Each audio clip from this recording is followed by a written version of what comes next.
an excellent panel here of people with both on-the-ground practical expertise in the field as well as academics. And I thought I'd start things off then with Ron. You, in the weeks before this panel, we had an email exchange back and forth and came up with a number of ideas about what we might like to talk about. And Ron, I know you were quite interested in reflecting upon the where we go beyond GDP in terms of measurement, and then how do you turn that into policy? To go beyond GDP and also to respond to David Miller's remark, in order to prove that environment and economy are not at odds with each other, which was an important statement he made. Indicators, which means measurements of progress, are not enough. They won't work. They won't do the trick. One reason is that if GDP is used as an indicator, GDP is going to go up while environmental quality is going to go down. So to the average observer, it's always going to look like they're at odds with each other. From a growth perspective, even in terms of our panel this morning, life expectancy is going to go up as income goes up, while environmental indicators go down. And the reason is obvious, that more production and more consumption take a toll on the planet. It's as simple as that. So, but it goes deeper than that. And the deeper part is that GDP is not an indicator. As also my former boss, Prime Minister Bhutan, mentioned, it's, well, let me actually approach it this way, that from an indicator perspective alone, measurements of progress perspective, GDP has been misused, as you said. You pointed out that Simon Kuznets had actually made very, very clear from the start that GDP was not to be used as a measure of well-being, which immediately was misunderstood, as you said, by the US Commerce Department, which started misusing it. GDP is an accounting system. It's not an indicator. It's not a measure of progress. It's a way of keeping accounts. And so long as we just add more indicators, if we say, well, GDP is not enough, to quote Lieutenant Governor this morning, and we simply add social and environmental indicators, we're still misusing GDP, and we're not challenging GDP. GDP will continue to rumble down. I wrote this phrase down because I like the way you said it, Honorable Yunchen. The Great GDP Expressway was the way you put it.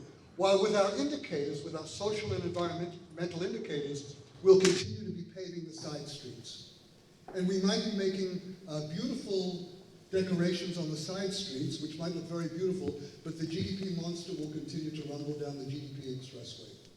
So until we come up with a different kind of measurement, namely an alternative set of accounts, what we might call full cost accounts that take into account environmental costs as well as benefits, we will never challenge GDP or go beyond it. And we will never be able to prove that environment and economy are not at odds.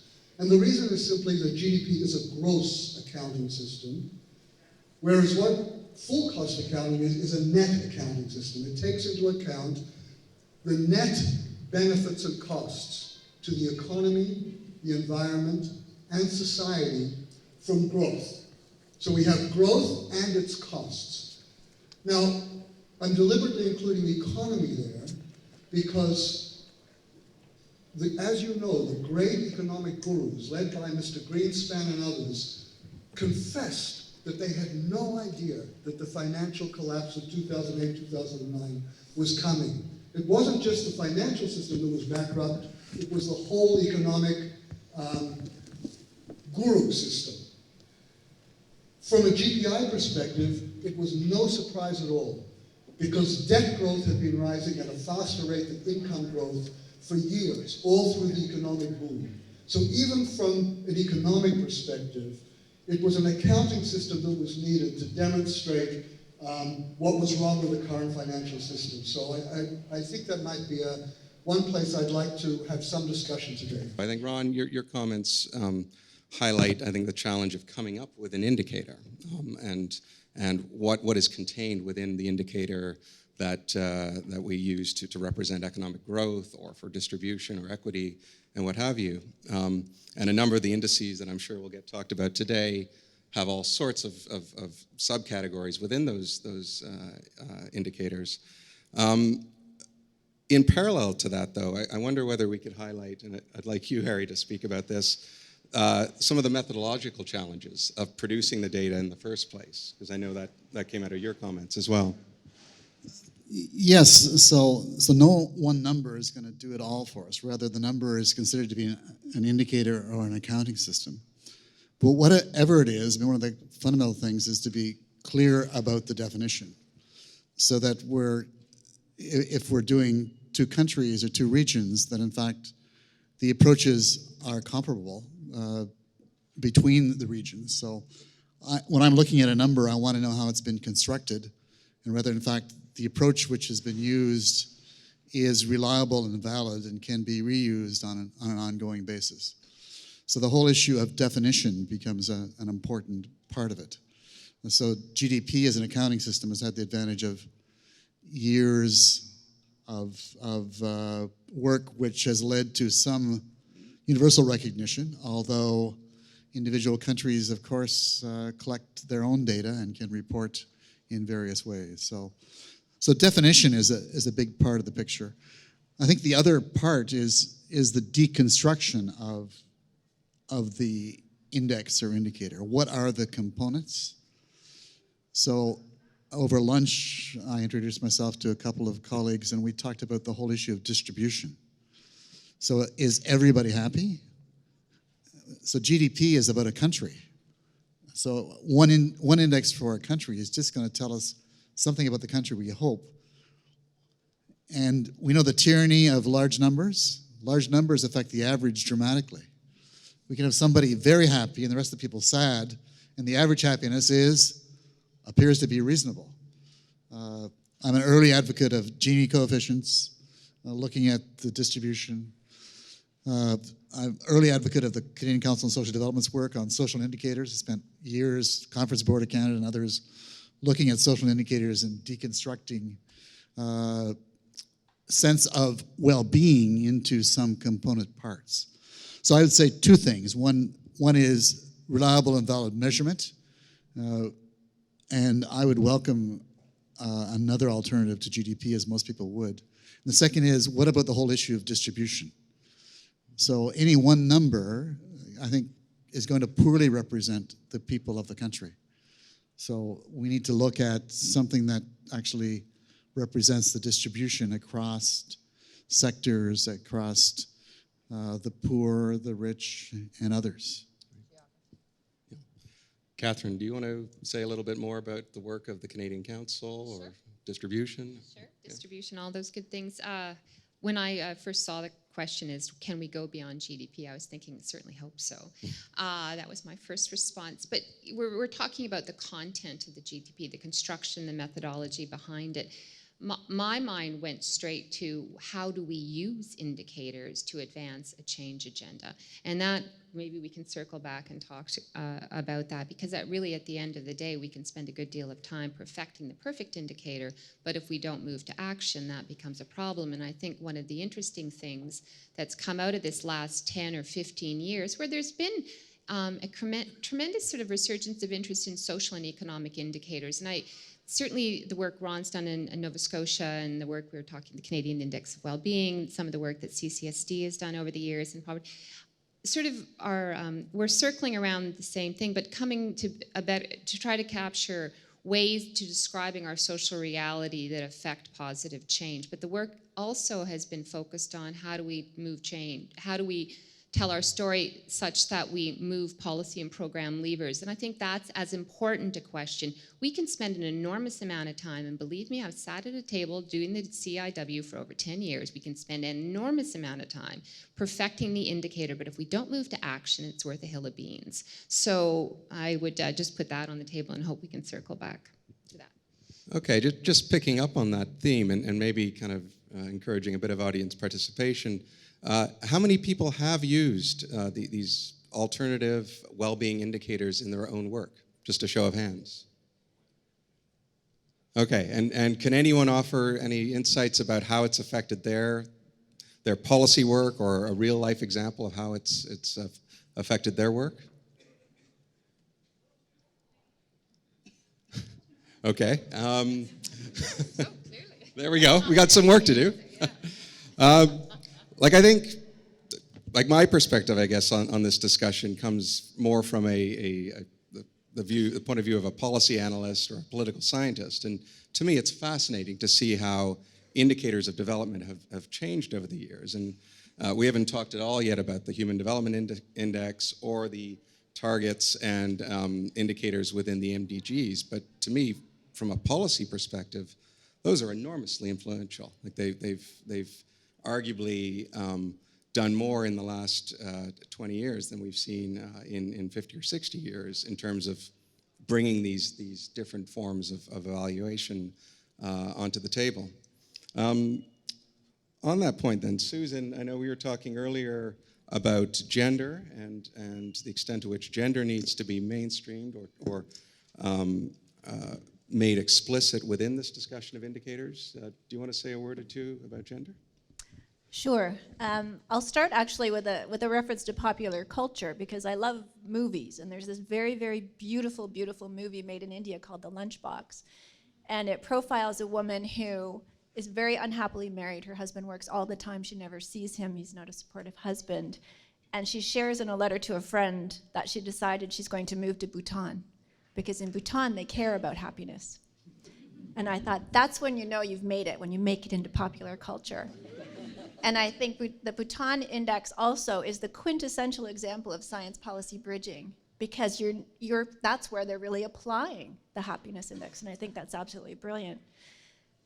I'm linked to the CIW a little bit, and our goal is to try and take the CIW, the Canadian Index of Wellbeing, which many people still don't even know exists, but was 11 years in the making, and we've released 3 composite indices in Canada to show the difference between the well-being of the Canadian population and the growth in GDP. But I work primarily in East Africa around water health issues, and I was thinking, wouldn't it be neat to be able to take that index and transpose it to a low to middle income country context, to an economy that's just about to take off. So working in Kenya, we have partnered with our friends on the ground and said, here's the Canadian Index of Wellbeing. Can we bring that to you? Can we bring that to Kenya? Does this make sense to you? And in fact, 5 of the domains that are used in the Canadian Index of Wellbeing are the same as the Bhutan ones. CIW has 64 indicators across 8 domains. And we took those to Kenya and said, do these domains make sense to you? And they said, absolutely. And could this be useful to you? Absolutely. We need to monitor the impacts that we're having on our population. But what was really central to me was, when I left to go to Kenya to have this discussion, my colleagues saying to me, don't forget about gender. Don't forget about gender. Don't forget about gender. And what was fascinating to me was when we were having these conversations around the table and we were talking about health and culture and other major indicators of well-being. And one of the issues that was raised was female genital mutilation. And the women around the table said, yeah, that's an issue, but that's not the most important issue for us. Whereas us from the global north would say, well, we have to stop this. We have to stop this now. They said, that's not the most important issue for us. The most important issue for us is bride inheritance. That's having a much bigger impact on our well-being than female circumcision. And so 2 issues became very important to me at that point. One was just the significance of gender in measuring well-being. We're half the population, and we're impacted very differently from all of these different structural processes. And the second issue was how important it is to start the conversation with the people, start where the people are. I always use this funny analogy that in Canada, we're very aware of the fact that last summer we found one of Sir John Franklin's ships. 150 years we went looking for those ships, because that's how long they've been gone. They've spent hundreds of millions of dollars on looking for those ships. And from a personal perspective, I have never seen my husband on my wedding anniversary, because he's an Arctic archaeologist who's always in the Arctic on an icebreaker every summer looking for Sir John Franklin ships. Last summer, they found the ship, and guess what? It was exactly where the Inuit said it was all along. And so if they'd only listened to the Indigenous population, I would have seen my husband on my wedding anniversary for last year. And the Canadian government would have saved hundreds of millions of dollars. That is a fantastic segue into Arctic exploration, of course. Yeah. How do we? Well, first of all, what are the most appropriate sources of information in collecting data and putting together these indices? And second of all, what are the most effective and useful points of entry? And so here, I think you're highlighting the value of Indigenous knowledge systems. I know, Catherine, you mentioned in your comments the value or the challenge of incorporating communities in. A lot of these indices seem to me to often be based on official government data. How do we move beyond that black box? Maybe Catherine, do you want to take it first, and then Johan and Harry? Yes, many of these indices absolutely rely on official sources of statistics. One of the questions actually that was distributed before this panel was talking about the quality of our data and information systems, and was specifically in reference to countries in the South. Although I would hasten to add that's certainly a challenge for us here in Canada, as we have a federal government that's at pains to erode national sources of information, one being the long-form census, with the CCSD took the government to court on. I guess going back to the question about whether we rely on large bodies of information that we've gathered, absolutely that's been the pattern. That doesn't necessarily have to be the case. And I think there's lots of really interesting examples where people use different sources of information to create indices that actually are very significant and meaningful. And I think that's important, particularly as a way to facilitate and engage communities around generating indicators and measures that speak to their reality, that tell their story, that precipitate action. But the long and short of it is, I think it is hugely important as a social scientist that we invest in our data systems. The Statistics Canada is an extraordinary resource that's been eroded over these last number of years, and they do extraordinary work producing information that's it's not perfect, but it's hugely important, creating a basis against which we can compare different people, different regions, and so hugely important to have some of those foundational pieces of information about our economy, about our society, and so forth, with which to build and supplement with other important information from the community, from the perspective of people who are experiencing this, so the subjective voice and other sources of information. Hugely important. Okay, my next question then is how do we deal with the challenge of both building and building upon research capacity in countries and regions that aren't as perhaps institutionally well endowed as is the case in Canada? And it's tempting not to throw the floor to Lachlan Monroe there with experience at IDRC, but also to the panelists in the audience. How do we build capacity for providing the data, for collecting the data and making sense of it in a way that can be used in a well-being index? Lachlan. Not sure if there's a microphone going around. Once you start speaking, it'll come up. Okay. Hello? Okay. This is entirely unscripted, but yeah, if I can do a plug on behalf of two of my former employers, I think it's building capacity to do scientific, and I include social scientific research in developing countries, is enormously important. And there was a trend in the 80s and 90s when support to higher education became very unpopular with donors, and there was a push for primary education, which was well warranted and needed, but it came at the expense, particularly in Africa, of higher education. And of course, to collect these sorts of statistics, to run these sorts of surveys, we need highly qualified people. And so long-term investment in places like Humber College and universities are enormously important. And Canada's IDRC continues to play a role in that. But it's something that is constantly under threat. It's something that's constantly contested, and we've seen politics of the production of data become highly contested in Canada in a way that it never was for many, many decades before that. The other plug I'm going to put in is for my other former employer, UNICEF, the United Nations Children's Fund. My other former boss, the late Jim Grant, the former executive director of UNICEF, used to say he thought it was scandalous that countries collected monthly data on inflation, monthly data on foreign trade, quarterly data on GDP, but they counted their infant mortality rate once every 10 years, if at all.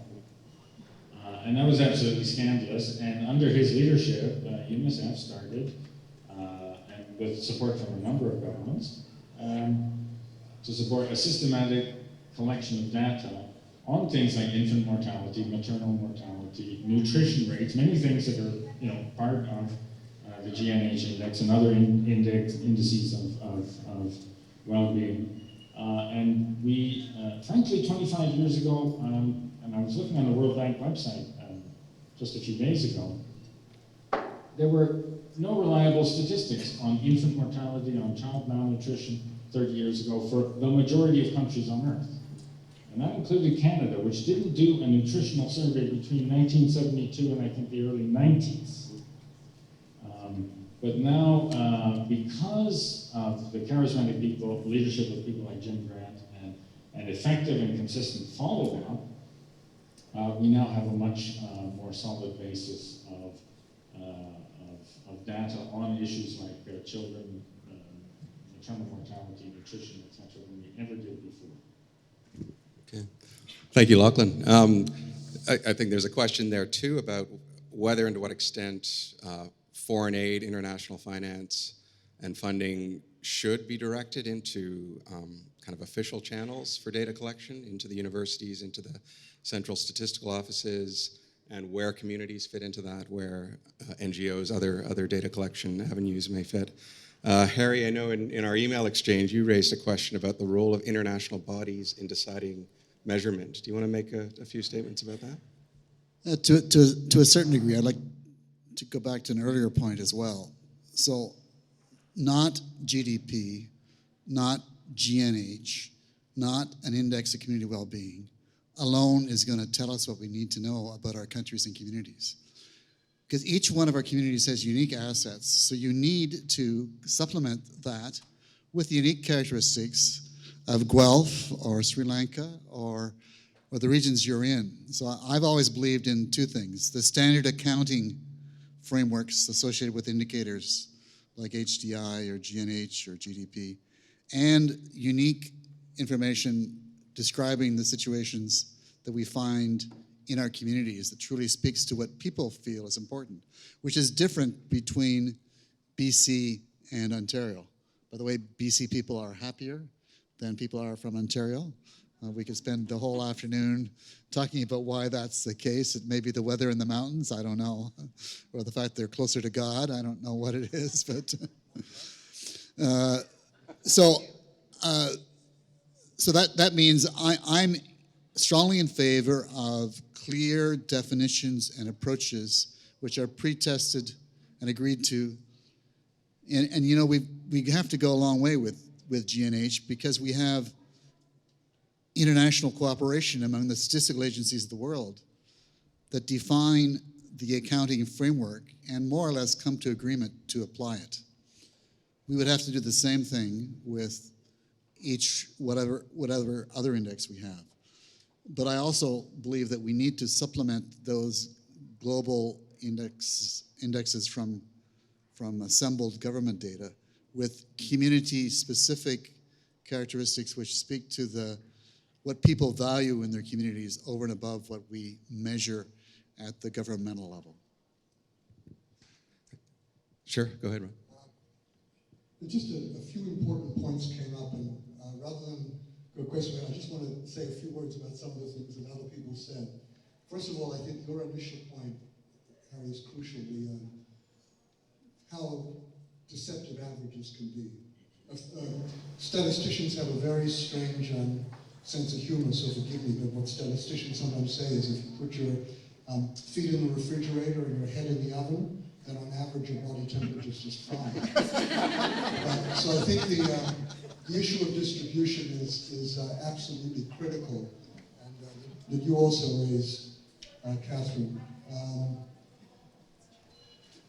GDP per capita, which we saw some slides this morning on that, can go up even as the poor get poorer. It can be driven by the gains of the wealthy alone. So it's one of the key flaws in the way GDP is constructed, that the normal GDP per capita doesn't take that into account. It omits several crucial components. It omits the value of natural and social capital. It omits the value of our environment. It omits the value of unpaid work. So I'm sorry, these little statisticians jive each other with this kind of thing, but if you as a mother or father looks after your own child, it has no value in the GDP because that's unpaid, and the GDP only counts work for pay. If you wash your own dishes, it counts for nothing. But of course, if you hire a housekeeper to wash your dishes for you, then GDP goes up. If you marry your housekeeper, GDP goes down. So it's a flawed measure from many points of view. I'm not one of those people who believes it's okay just to add some social environmental indicators to GDP without really challenging the flaws of the existing accounting system. I really think we have to take it apart. And sorry, two other little comments. On your story, and I want to relate this back to Bhutan, about listening to local people and listening to communities, and this is one way I think that capacity can be built inexpensively. When I was working with Center for Bhutan Studies on, they were constructing the first GNH index, and they were curious how people were doing it elsewhere in the world. I told them how we were doing it with the Canadian Index of Well-Being, how Stats Canada, what indicators they were using. We were talking about population health. And we were going through the various population health indicators, and the president of the Center for Bhutan Studies at the time said, well, what about dying? What about the quality of a person's death? I said, we don't count it in the West, because the whole point of health is to avoid death. And he said, well, that's ridiculous. He said, you can't talk about health without talking about the quality of a person's dying. Are they surrounded by friends? Do they have spiritual support? Have they completed their business, or are they dying afraid, fearful, isolated? The quality of a person. So by listening to our Bhutanese colleagues, we could learn a lot, actually, about our own subtle emissions in our own indicators. So just to reinforce your point about what indigenous peoples can actually, and what peoples from around the world in developing and developed countries alike can teach us where we have our own hidden flaws. At the risk of incriminating or exposing any of my fellow panelists, I wonder whether, just out of curiosity, whether you could share any insights about the challenges you've had in coming up with indices that go beyond the basic indicators of economic well-being, GDP. And I'm thinking here partly of the current discourse that's going on around the SDGs, that there are critics who argue that there are now way too many, and it's become non-viable to have so many indicators, so many goals. But also the challenge possibly of measuring the sublime, measuring things that are not all that measurable, including possibly happiness. I wonder whether any panelists and even audience members might want to chime in on this.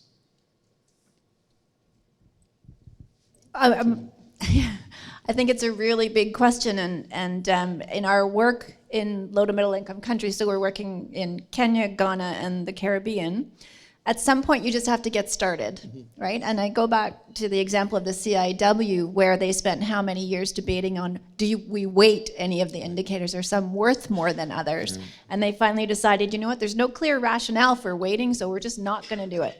So is health more important than education? Is that more important than the physical environment? We're just gonna call it all even.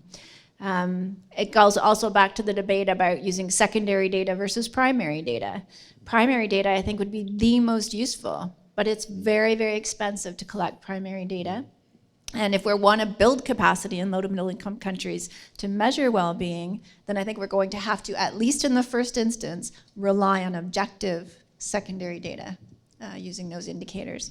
And I guess I see too that, embarking on this new initiative, this is not going to happen overnight. It's an iterative process, and hopefully we get to the point that Bhutan is at, where we don't just measure things, we actually use that to assess the impact of policy or to inform policy and enact change. That's my next question. I'm going to come to you in a second, Catherine, because I can hear you, so to speak, nodding next to me. But one issue I do want to flag before we wrap up for today, I think we've still got a fair bit of time, or a little bit of time, is making that connection between the indices that we develop and the actual implementation and formation of policy, how that gets done effectively. But Catherine, I got a sense you wanted to hop in on just because I think what Susan was saying was so important, and I think this question is really critically important. I'm struck doing community development work, and the CCSD is largely involved in a project called the Community Data Project, where we amass community data sources with consortia across the country, and we buy large amounts of secondary data from places like StatsCan and other statistical environics, other statistical agencies. Partly, and through the exercise, and part of with the challenge being, how do you measure well-being, community well-being? I'm struck by two things, and I'll come to the action agenda in the second point. The one is there's the importance, and we've been talking about the methodology in constructing social indicators. But what's extraordinary to me is the process through which, and I'll use communities as an example. It could be a community of low-income people. It could be a geography. It could be something like Vital Signs, for instance, which has been the community foundations do across the country in different cities. It could be the CIW. The process by which people come together to define what well-being is to them in their community, however that's defined, is extraordinarily powerful, because it's a community engagement process through which they're telling their own story. And that is the process itself is vital, because it's the process itself that propels the indicator into action. And so you start to see things like in Guelph, Ontario, and the youth, for instance, took up the CIW. They had a crackerjack mayor in Guelph who wanted to make some change and brought the folks over from CIW at Waterloo, who did their community survey, and said, how can I align my strategic plan for the city according to the domains in the CIW? You've got the Trillium Foundation looking at, how can I assess the impact of our grants using this framework and some of the selected indicators to assess whether the grants are having an impact of one form or another, or not moving away from the CIW. You've got other people, certainly in international development, looking at that piece around, well, I guess the other example, program evaluation. How do we start to look at the impact of a particular program using 10 minutes, there we go, using these sorts of frameworks and indicators to start to tell the story. That, for me, is where you take the indicator and you're going beyond GDP in that sense, and trying to, and that's certainly the example this morning in Bhutan, which is extraordinary. How do you organize a government around the framework and where it values and against these different components of well-being? I mean, that's the magic, and that's the challenge, because I think we can create measures that are beautiful and perfect, but it's that piece of translating the indicator into action which then precipitates change. I'm glad you made reference to my home city of Guelph, okay, you're not far away. In part because it also highlights the importance of leadership, and I think the Prime Minister's address this morning, I think, captured for me how much leadership can matter and can change the whole dynamic in a fairly short space of time. By way of conclusion then, to sort of round things out, I wonder if I can get each of the panelists then to reflect as briefly as they can, but astutely, about what, Ron, you termed it the specific and proven pathways between measurement and policy formation, or if not policy formation, action. How do we pick these things up and run with them in a way that's effective? Okay. Can I answer your previous question first? Sure. Just to tell you what we did in terms of how do we choose the indicators. In the 1990s, we started out our work in Nova Scotia by looking at everything that we could find that existed in terms of alternative measures of progress. And in the end, we came up with a very simple system. We said for these measurements to have any currency, and this relates to the policy, if it's going to run and not be simply labeled as partisan or biased, it has to, the indicators, the measures have to reflect consensus values. If they don't, it's always going to be labeled somehow biased or partial. So we came up with a very simple measure. I don't think it's orthodox at all. It's, would we find an opposition to this measure in the party platforms of any political party in Canada? So sure, some of our measures are more promoted by the left. Things like income distribution, environmental quality. You might hear the NDP talk about it more. But one of our measures is safety of communities, and the right wing happens to talk about that more than the left wing. Or when we measure unpaid work, we're also talking about family values. Again, that's more of an issue on the right. But at the same time, no one on the right is going to say, yes, we're in favor of more poverty, vote for us. The methods or the strategies of reaching that goal might be very different. But ultimately, no one's going to disagree with it. No one on the most right wing is going to say more air pollution or more dirty water is better. And similarly on the left, no one's going to say more crime is better. Again, what the policy people need to do is to debate the strategies for how to reach the consensus goals that we measure. In other words, we have to agree on goals on which there's a societal consensus. Then the political parties and the policy people can debate what's the best way to reach that goal. But the measures themselves have to represent that consensus. Now, another challenge in bringing this into the policy realm, and I hope it wasn't missed, was what Dr. Monroe said, and it has to do with frequency of measurement. GDP is measured, and the GDP numbers are produced every 3 months. There have only in the history of Canada been 3, is it 3 now? I've been away quite a while, surveys on wealth distribution. 3. A total of 3 in the entire history of Statistics Canada and the history of Canada. We only have 3 sets of data at very far apart. So in other words, wealth distribution is not an issue of importance in Canada. In other words, the frequency tells you something about how important something is. Unpaid work, once every 7 years, right? Time use surveys? Yeah, just once every 7 years do we find out about the value of unpaid work. Unpaid household work, unpaid voluntary work, and so forth. So in other words, now, when Catherine and I were together on a group that was trying to bring this into the policy system, there was an initiative from the National Roundtable on the Environment and the Economy. We had all these meetings in Ottawa. The Assistant Chief Statistician was sitting there. The representative of the Finance Minister was sitting there. And Statistics Canada was totally on board. They were ready to do this, to come up with measures of natural capital, social capital, and human capital. Completely enthusiastic, willing, and ready. And then the representative of the Finance Minister said, well, how much will this cost? Statistics Canada gave an estimate. And the finance representative said, well, you'll never get that approved. So I naively turned to the Assistant Chief Statistician and said, do we really need GDP measures every 3 months? What's the good of that? What's the purpose of? What about if we had GDP measures once a year, and with the money saved, we could do all of these other environmental, social, and human measures? And he thought a while. He thought a long time. There was a big, uncomfortable pause in the room in which no one said anything.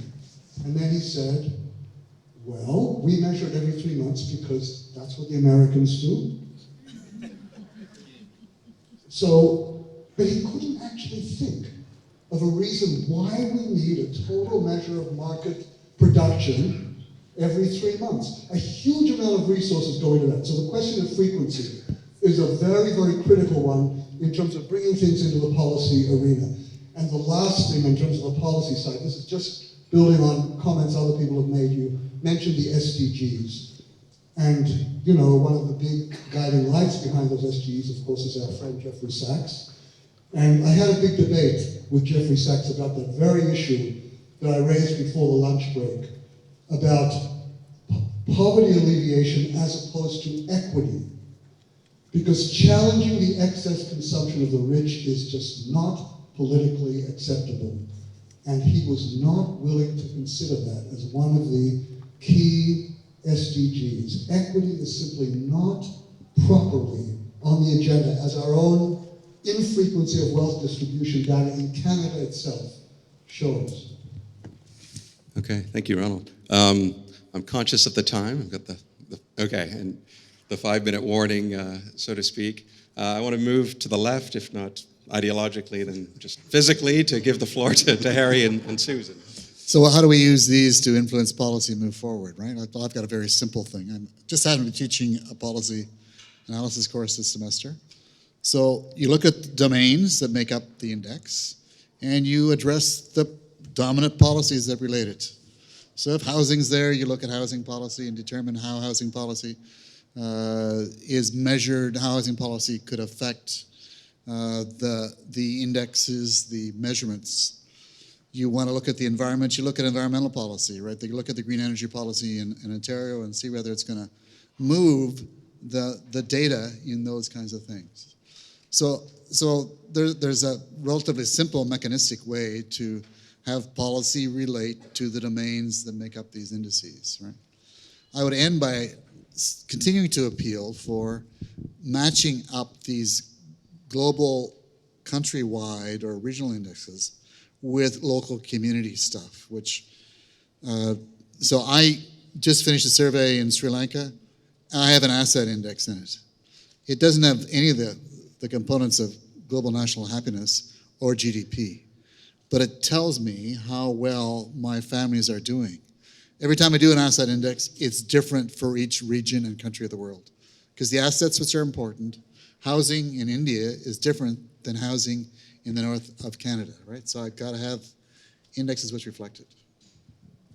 That brought to mind as well the work of Sabina El-Kire at Oxford on the Multidimensional Poverty Index, and in there she's got things like phones, refrigerators, all sorts of assets that might expand the realm of what we traditionally look at. Susan? So I'd very much agree with my colleague, a geographer by training, so it's important to look across various spatial scales, and somehow capturing intra-regional variation in things is really key. I think one disappointment of the CIW, it's national and provincial, and we can't go below that, and that's why the community surveys are so important. From a policy perspective, I'm a bit more disheartened recently, because I'm not sure how, I'm a university researcher, that's what I do. We create lots of data, we create lots of studies. How does that influence policy? There's tremendous pressure on us from our universities and from the government to be accountable, to influence policy. How do we do that? I'm still not sure. I spent the last 6 months trying to get a hold of the federal minister of health, because the other research that I do is on food allergies. There's an epidemic of food allergies. Where is it coming from? It's actually Anaphylaxis Awareness Month, Food Allergy Awareness Month. You try and get the Minister of Health on the phone. You try and get a senior policy analyst on the phone. And we're saying, look, we've got all these data. They're great data. We can help you frame policy around this and respond to this as a major public health problem in Canada and beyond. They don't listen to researchers. So I think the take-home message for me is we need a champion. And that's what I heard this morning from our esteemed speaker. We need a champion. So who's going to be the champion for well-being in Canada? When I was Dean of Applied Health Sciences at the University of Waterloo, and the CIW moved to my faculty, and we were all very excited. And the first time that the CIW was quoted in the national newspaper, in the Globe and Mail, we were so excited. And it was about Stephen Harper's government and how they'd influenced well-being during his time in office. That was the first use of the Canadian Index of Well-being in this country. Well, this is another challenge, isn't it? You can't guarantee how your data gets used and to what end. That's true. I've got a good way to wrap things up. Okay. This is the perennial question for all the researchers in the room about what the research they're doing and how does it affect or have any kind of difference, make a hill of beans a difference, as I was saying earlier on. I read a study not too long ago by an American political scientist, I think his name's Andrew Rich. He was looking at, and he did a comparative study of American foundations and the impact of American foundations on policy as evidenced over a number of decades in Washington. And he determined and found in the study, so the major conservative foundations, Heritage, Cato, those sorts of places, dedicated 80% of their income to the communications budget, whereas the major liberal foundations, and we can name them, Brookings, Urban Institute, hugely credible, century-old institutions committed to the liberal ideal of enlightenment, spend 80% of their budgets on research. And guess who was ultimately more influenced as by measures in terms of impact on policy outcome? And that was one of those sort of like aha, horrified moments when you realize you're irrelevant. And when your comms person comes to you and says, you know, when I say you've got to talk to communications people at the start of your research project, I'm not kidding. So there really has been this fundamental shift, and I live it every day in a community-based research organization where I no longer get asked to produce research reports. I get asked to produce infographics. And you have to do the research report to do the infographic, but we really are in this revolution. And so this is related to the importance and the power of indicators, because we really have to fundamentally rethink as we move forward in trying to influence what role does communication play in ways, and quite, let's be frank, we suck. So it really has, no, historically, we have been very divided in a way, certainly in the academic community, and I'm being a bit, totalizing because, I've got the floor, it's probably not wholly fair, but in the same way, really thinking about how you move it forward. And I think there is a bit of a revolution going on around thinking about that. So you're not talking about compromising your research, but you are being asked to think about it in fundamentally different ways. And I, in despairing when I think about, who's got 80% of their budgets devoted to comms and what that means, and, none of the progressive groups I work with have any of that kind of resourcing. But, I'll leave you with a positive note. I went to the Broadband Institute Progress Summit this past year and saw all these young, engaged union, like just this whole, and, they were all over communicating important research through different mediums and vehicles, and you felt there was hope in the world. I come back, it is communications fundamental, and it doesn't have to be social media, it has to be how we connect to community. And we just have to spend a whole lot more time thinking about that in addition to perfecting our measures of social progress. Well, on that note, I would like to thank our fellow panelists and to thank all of you. I know I'd promised to go around the room and try to bring out questions. I didn't see too many hands. It may have been the after effects of lunch or just the sheer impact of the panel today, but I would like to take this opportunity to thank everyone and to thank the organizers too for a very thought-provoking and inspiring event. Thank you.